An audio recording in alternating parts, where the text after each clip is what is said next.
A seção D do nosso livro Arte Naval trata da subdivisão do casco e vai apresentar vários compartimentos e os seus nomes. Então, esses itens aqui, de 157 ao 62, fala dos compartimentos estanques, fundo duplo. Antigamente se falava de duplo fundo, agora mudou um pouco a grafia, chama fundo duplo. E alguns tanques diversos. Aqui nós vemos um desenho de um navio que tem todos os seus porões, e normalmente para carga líquida, aqui, né, que tanto é que é um navio tanque, vai se encher todo. E tem um último aqui, que permite, ele é dividido, porque se fosse de borecha a bombordo com essa água livre aqui, né, prejudicaria a estabilidade. Então você tem sempre esses tanques aqui, são sempre bem divididos por dentro, para que se houver um deles não tiver com toda a carga, consumo ou qualquer coisa, o movimento do navio que faz a água jogar de um lado para o outro não prejudica a estabilidade. E esse daqui normalmente tem túnel de expansão que permite, se aquele líquido ali ficou sob uma pressão maior, de repente, pelo calor, etc., ele tem para onde se expandir. Por isso que ele chama de túnel de expansão. Esse combustível sobe, depois na parte mais fria ou menos pressão ele desce, assim por diante. Tá? Então, começando, ele fala aqui tanques de óleo. Vamos falar vários tanques, né? Então, tem essa diferença entre tanque de óleo, tanque de combustível e tanque de reserva. Essa é a primeira divisão. Depois a gente vê o tanque de verão, o que é. Então, tanques de óleo. Eles estão ligados à atmosfera por meio de suspiros, né? Que nós acabamos de mostrar, porque o suspiro é que tira o gás lá de dentro do tanque. E que partem do teto, o suspiro, parte do teto do tanque. Também quando você vai colocando o óleo aí, o ar vai saindo, né? E o ar sai através desses suspiros. Ele permite a saída dos gases, quando os tanques estão cheios, e por eles entra o ar quando o tanque começa a esvaziar. Você vai consumindo, por exemplo, ou transferindo o óleo, então entra o ar para ocupar o espaço. Eles são denominados de acordo com o seu uso. Então vamos ver esses tanques de óleo, como é que eles podem ser chamados. Em primeiro lugar, tanque de combustível. Você vê que o item é o 161, mas agora ele começa a letra A, uma subdivisão, né? Tanque de combustível. São os espaços permanentemente destinados ao transporte de combustível para o uso do navio. É como no nosso carro, digamos, nossa caminhonete. Nós estamos levando ali tonéis de combustível na caçamba, mas nós temos o tanque de combustível do carro para fazer ele andar. Então é isso, o tanque de combustível é o tanque destinado ao transporte de combustível para uso do navio, para a propulsão dele. Tanques de reserva. Tanques de reserva são espaços de um navio cargueiro que podem ser usados para o transporte de combustível ou de carga líquida. Tá? Pode ser suco de laranja, sei lá, qualquer outro líquido que você use, além de combustível em si. São chamados tanques de reserva. E o último aqui, tanques de verão. Em um navio tanque, são os tanques no qual se pode transportar óleo adicional nas zonas tropicais, onde os regulamentos de borda livre permitem maior calado do navio. Ou quando a carga é um óleo leve, que aí não tem tanto perigo. Por quê? Um navio, digamos assim, depois nós vamos ver isso com detalhes, ele possui na sua borda livre algumas marcas. Então, por exemplo, num mar que bate muito, está lá no Mar do Norte, tal, ele só pode encher até aqui, ou seja, ele encheria o navio só até aqui, porque ele tem que ter uma boa reserva de flutuabilidade, todo esse espaço superior aqui em cima. Mas em navio, em local que é mais tranquilo, ou mar mais tropical, perto dos trópicos, que não balança tanto, não tem tanto mar, então de repente aí você já pode encher um pouco mais. Então nesse mar tropical, na época de verão, que é mais tranquilo o mar, aí você teria uma marca de verão. Então todo esse tanque que você pode encher além daquela marca, né, é uma zona adicional para as zonas tropicais, chama-se de tanques de verão. Nós vamos ver isso um pouco depois no capítulo 2, na parte de borda livre.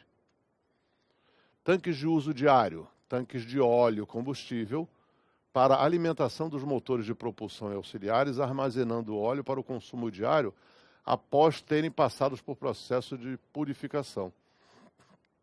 Então nós temos tanques de combustível, que se você reserva aquele tanque todo para o transporte do navio, ele vai daqui para a França, então ele vai guardando aquele combustível todo. Mas para o seu uso, ele tem que fazer um filtro nele, passar por que eles chamam de purificação. Então você transfere aquele óleo para um tanque diário e vai consumindo o tanque diário. À medida que vai diminuindo, você vai repondo. tanque fundo é pela localização, né?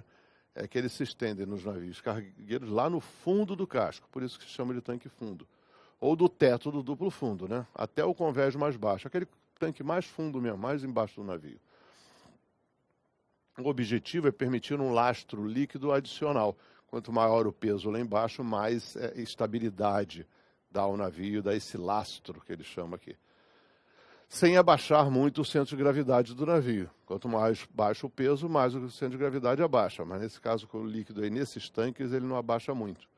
No teto há uma escotilha especial, de modo que, eventualmente, esse tanque pode até receber carga seca. Então, é bom ter em mente que o tanque fundo do navio ele pode receber líquido para fazer um lastro, ou carga seca, que você também não deixa de fazer um lastro.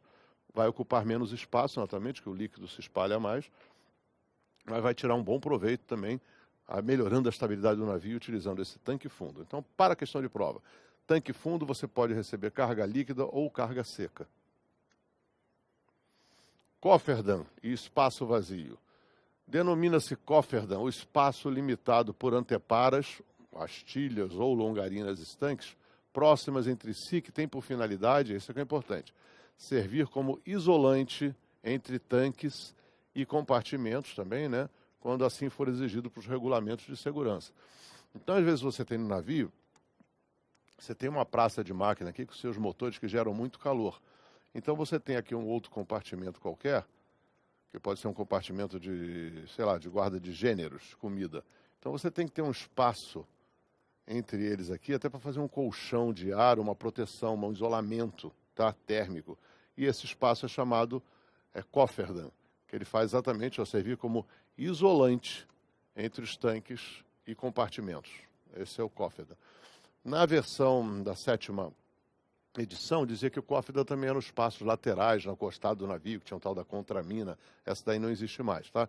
Então nós temos apenas o cofferdam, esse espaço interno, usado entre tanques e compartimentos, para fazer um isolamento, um isolante térmico ali. Túnel do eixo. Nós já tínhamos adiantado isso quando nós falamos de recesso do eixo, né? Mostramos até esse túnel do eixo. Mas, repetindo, é um conduto de chapa suficiente para a passagem de um homem. Você tem que passar por ali para inspecionar o eixo do propulsor, né? E no interior do qual ficam alojadas as seções do eixo propulsor, desde a praça de máquinas até a bucha do eixo. Bucha do eixo é onde vai sair, né? Onde o eixo sai, né? O eixo sai aqui do navio, para não entrar água, você tem uma bucha muito boa aqui. Então aqui é o motor que gera, aqui o hélice. Então, como ele diz, você tem que examinar desde o propulsor até a bucha. E o túnel deve ser estanque, por isso que tem essa bucha aí. Apagada. Túnel de escotilha ou túnel vertical, como já está dizendo aí, né? É um espaço vertical que comunica as escotilhas que se superpõem em diferentes convéses. Então, às vezes, você, para descer um navio aqui qualquer, né?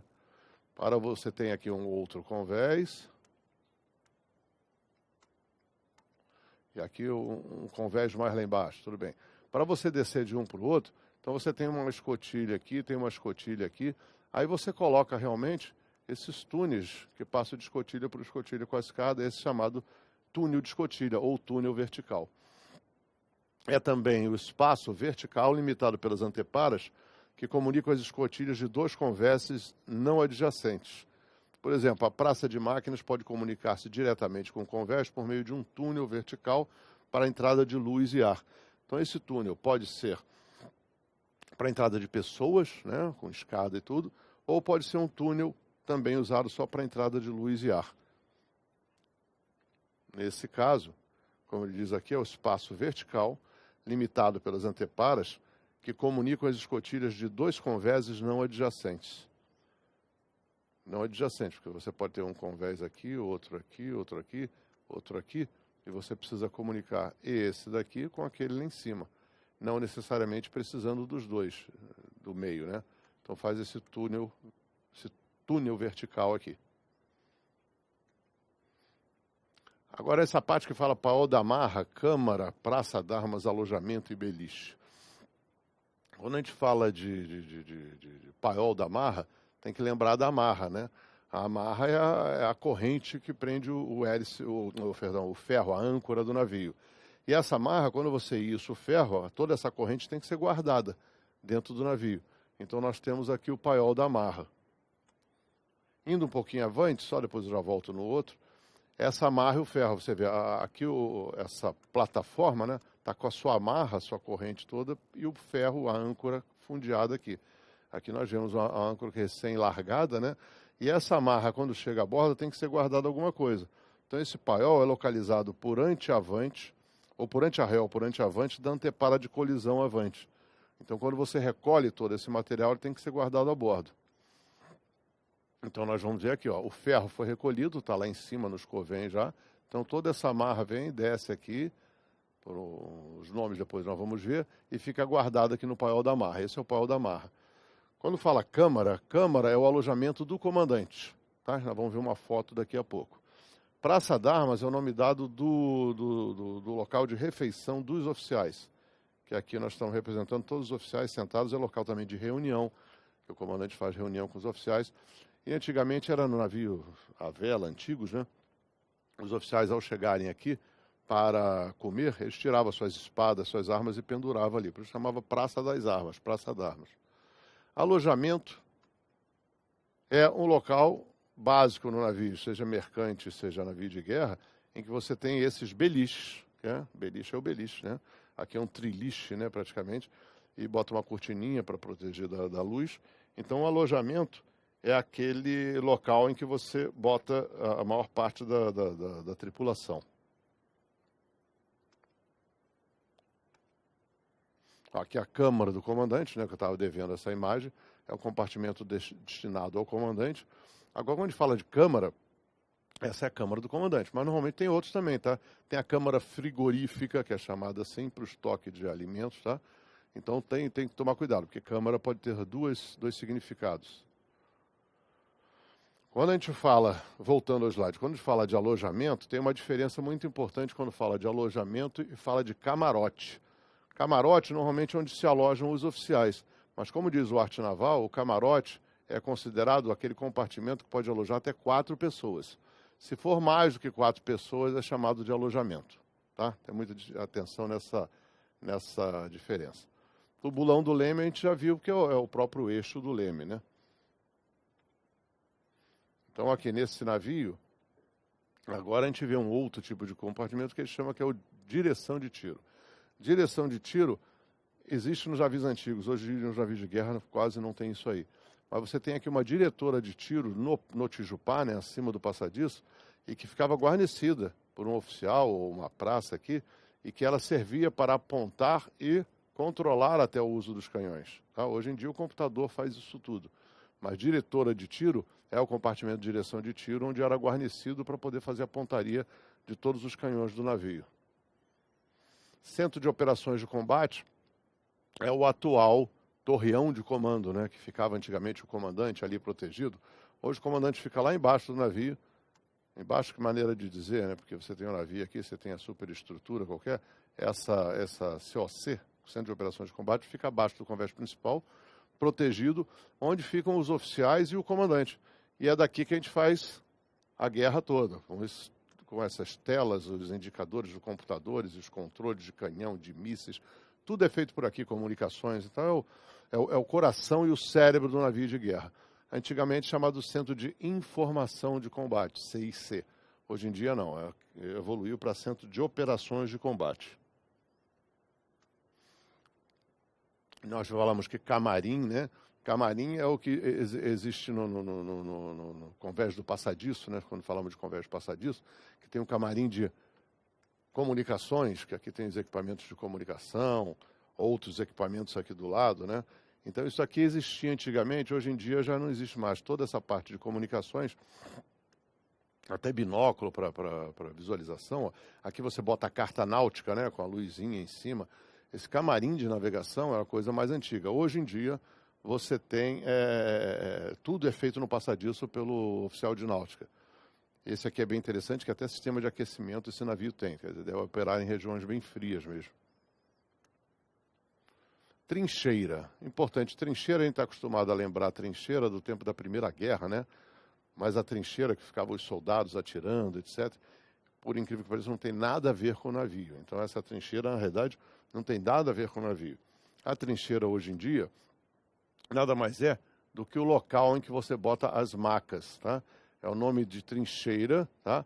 A qualquer local onde são guardadas as macas da guarnição.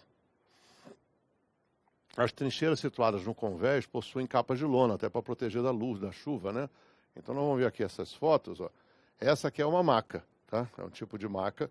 Tem macas dobráveis e outras não, mas essas macas servem para até para retirar um homem ferido de um convés ou de algum compartimento, ou até para fazer o que eles chamam, nome estranho, mas é evacuação aeromédica. É para evacuar, para retirar alguém de bordo. Então aqui está um L-deck, né, um ponto de helicóptero dessa plataforma aqui, que me parece plataforma por causa da tubulação toda que tem aqui do lado, não propriamente de um navio. Mas esse homem ferido está subindo aqui possivelmente com um enfermeiro, e o outro lá em cima, lá embaixo, perdão, com o cabo segurando para essa máquina não ficar girando, e está sendo tracionada para cima para entrar no helicóptero. Então essa subida da maca, que chama-se evacuação aeromédica, o local a bordo onde se guardam essas macas, dá-se o nome de trincheira, tá? E chama-se macas da guarnição, em que pese poder ser usado para qualquer outro membro do navio, da tripulação, porque normalmente eles usam tripulação, são os oficiais, e guarnição são as praças, sargentos, cabos, marinheiros da Marinha de Guerra. Então eles dão essa diferençazinha. Como o nosso arte naval é muito voltado para a Marinha de Guerra, tem esse termo, macas da guarnição, mas na realidade ela serve para todo mundo. Então esse é o nome da trincheira.